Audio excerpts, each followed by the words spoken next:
mobile device in herein. After watching this, you will never use your mobile phone again in a bathroom.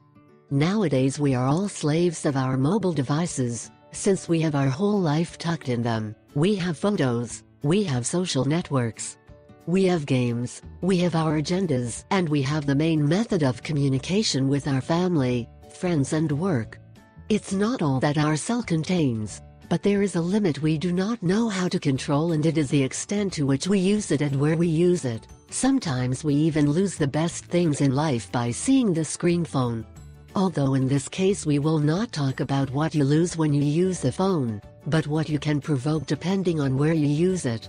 Surely you are one of those who goes to the bathroom and sits on the toilet to see the new updates of people on Facebook, or to read the news while you do your needs. And is that today who does not go to the bathroom with the phone, is the best time to see things while you discard what you have inside, is a good way to be distracted. But not everything is rosy if we talk about subjects of health. There are two things that contain many bacteria, the bathrooms and the screens of the cell phones. Even the latter could be worse than the previous one. That is to say, there are more bacteria in your cell than in your toilet. The thing gets worse when we put these two together, since the bacteria stick to our mobile, and then we spread this infection everywhere and in the worst of places, in ourselves. Experts say we can carry feces on our phones and spread them to our body because of the contact we have with them.